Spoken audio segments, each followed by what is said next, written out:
Baik, terima kasih. eh, Terima kasih sudah bergabung kembali di kelas kita, kelas e-commerce. Kali ini kita akan berbicara tentang strategi e-commerce. Saat kita berbicara strategi e-commerce, kita berbicara tentang cara terbaik dalam melakukan transaksi e-commerce. Jadi apa aja cara terbaiknya? Nanti akan kita bahas beberapa. Baik, yang pertama kita akan berbicara impulse buying.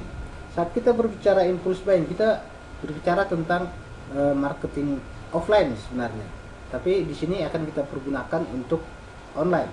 Jadi di sini dikatakan kalau impulse buying kita mengubah daya tarik orang yang awalnya tidak berniat menjadi berniat membeli produknya kita. Jadi yang paling penting impulse buying ini adalah meningkatkan penjualan. Jadi nanti bisa kalian lihat pada kalian baca lagi buku-buku manajemen pemasaran kalian sebelumnya. Jadi ada 5 hal yang perlu diperhatikan dalam impulse buying ini. Yang pertama, detailkan dan deskripsikan produknya kita. Jadi di sini salah satu taktik dalam penjualan adalah bisa menjual sebuah produk yang mendekati aspek psikologis konsumennya. Kenapa kita harus mendekati aspek psikologisnya? Karena dalam aspek psikologis kita bisa membuat si konsumen itu tidak mempunyai rencana untuk membeli, tapi akhirnya membeli karena kita menyerang aspek psikologisnya. Yang kedua, prediksikan harapan sebenarnya dari produk yang dijual. Saat kita berbicara prediksi, kita berbicara tentang peramalan. Jadi di sini adalah kita menjual produk tidak hanya dari sisi kegunaan produk itu, tetapi ada tambahan lain atau manfaat lain yang membuat produk itu menjadi lebih bernilai bagi konsumen. Contoh seperti penggunaan produk-produk bermerek. Saat kita berbicara mobil, kita berbicara tentang mobil Eropa dengan mobil Asia. Kalau mobil Asia biasanya didominasi oleh mobil buatan Jepang. Saat kita berbicara merek, kita berbicara mobil buatan Jepang dengan mobil buatan Amerika. Saat kita berbicara merek tadi, Chevrolet itu akan lebih berada kelasnya. Kita gak Chevrolet deh, kita berbicara mobil Eropa aja. Kita berbicara BMW. Saat kita berbicara BMW, itu akan berada di atas kelasnya saat kita menggunakan mobil merek Vios dari Jepang. Itu sangat akan berbeda, itu kelasnya berbeda.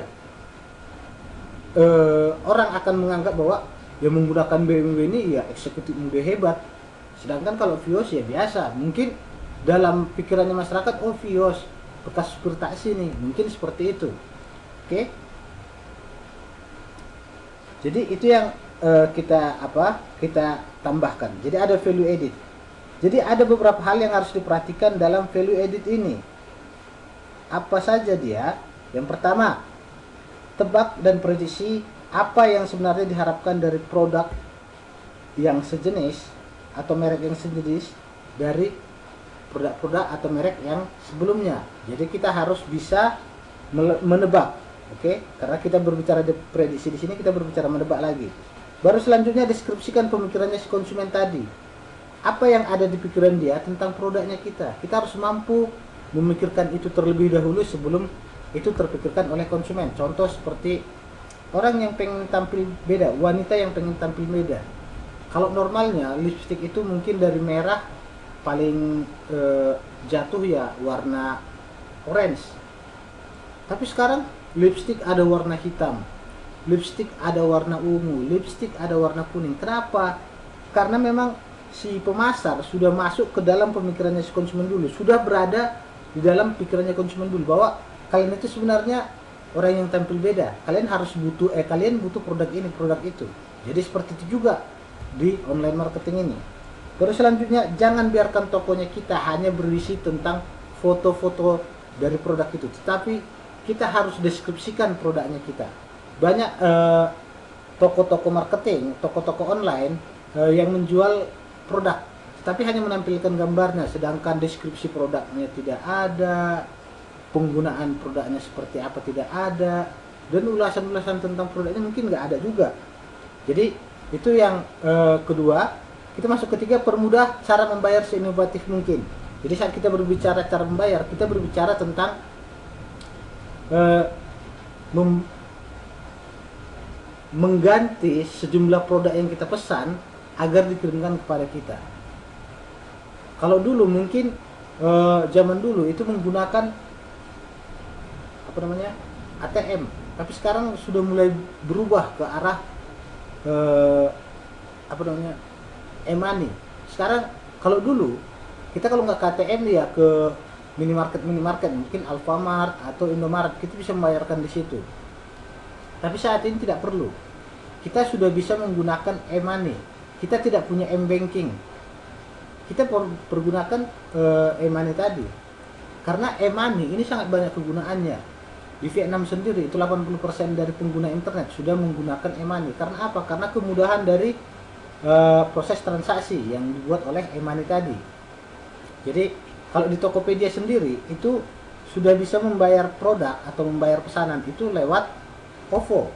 Itu dia cara pembayaran yang seinovatif mungkin. Baru selanjutnya adanya halaman tentang jaminan. Kenapa kita berbicara tentang halaman jaminan? Karena saat kita berbicara jaminan, kita berbicara tentang kepercayaan. Saat kita berbicara kepercayaan, kita berbicara tentang apakah produk itu bagus atau tidak. Jadi harus ada jaminan tentang produk itu bagus. Baru selanjutnya selain itu juga harus ada jaminan bahwa produk itu akan sampai kepada kita. Makanya biasanya toko online itu menampilkan siapa mitra mereka dalam pengiriman produk tadi. Baru selanjutnya testimoni. Saat kita berbicara testimoni, kita berbicara tentang pengalaman orang lain. Jadi pengalaman ini sangat penting. Pengalaman tidak hanya apa yang kita rasakan, tetapi apa yang sudah dialami oleh orang lain. Contoh kalau kita lihat di sini di Tokopedia. Jadi di sini sudah ada testimoni dari produk itu. Ini gambar-gambar produk yang terkirim. Baru di sini selalu puas sama Rafa, the best, memuaskan. Itulah dia itulah dia tadi testimoni tadi yang diberikan oleh konsumen kepada si toko-toko online itu.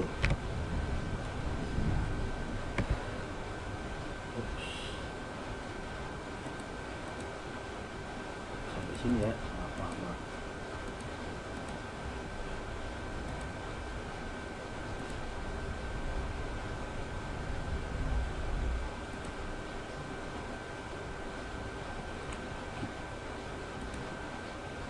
Oke, baik.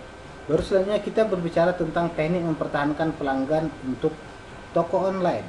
Jadi saat kita berbicara cara mempertahankan, kita berbicara tentang seperti apa sih strategi yang akan kita buat.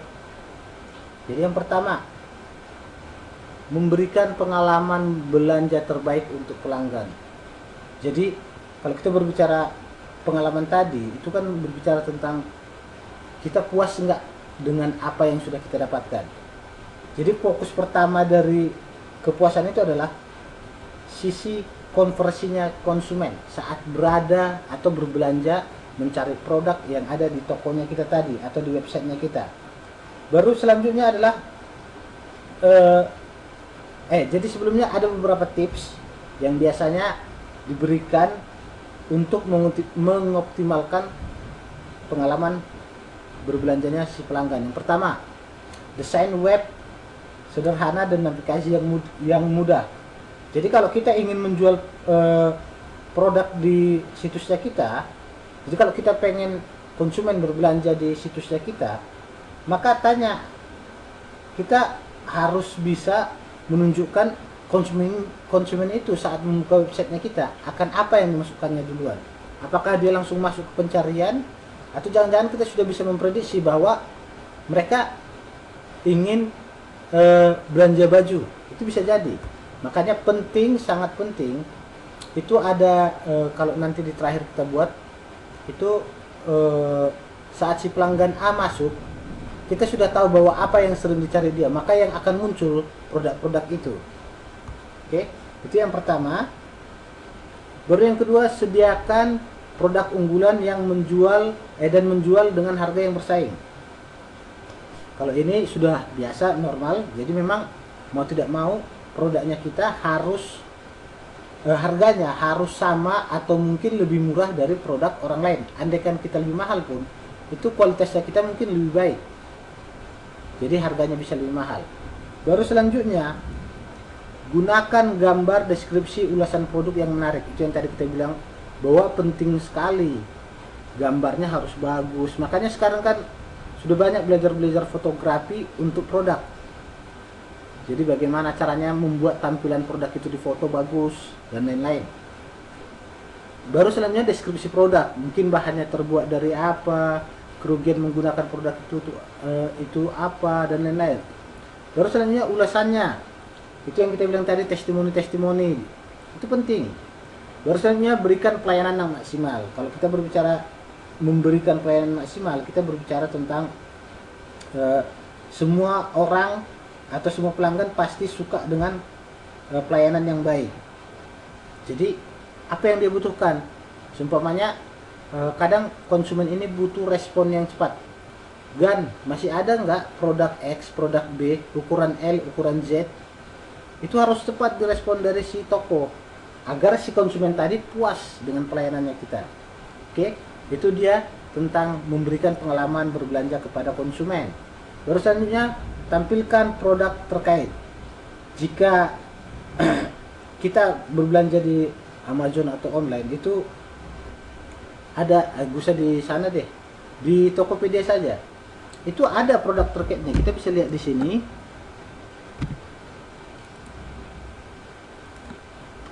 Kita tadi belanjanya adalah baju lengan panjang. Kita lihat di sini catatan ulasan-ulasannya. Ada produk lain yang ada di dalam toko itu. Ini sangat penting. Karena di sini tadi kita lihat, tampilkan produk terkait katanya. Inilah produk terkait dari produk itu. Dan ada lagi produk-produk yang bersponsor. Ini bersponsor yang kalau yang ini. Nanti kita akan pelajari di bagian berikutnya strateginya. Ini bersponsor. Jadi kalau kita nggak membayar biaya untuk menampilkan produknya kita, ini nggak akan muncul saat orang memasukkan kata kunci baju lengan panjang. Ini nggak akan muncul. Oke. Baru selanjutnya kita berbicara tentang memberikan hadiah imbalan poin. Jadi kalau kita berbicara memberikan hadiah, kita berbicara tentang bagaimana caranya agar si konsumen itu kembali lagi datang atau mungkin berbelanja lagi lebih agar dia mendapatkan hadiah atau imbalan atau poin tadi. Contoh seperti kita berbelanja. Saat Anda berbelanja 20.000, maka Anda akan mendapatkan poin 20. Ada belanja 100.000, maka Anda akan dapat akan mendapatkan poin 100. Dari poin itu Anda dapat tukarkan. Contoh 10 poin Anda bisa dapat minuman segar. 20 poin Anda mendapatkan baju lengan 2 dan lain-lain. Itulah dia memberikan hadiah. Baru selanjutnya manfaatkan daftar email pelanggan tadi. Itu yang kita bilang tadi untuk produk terkait. Untuk di depan tadi.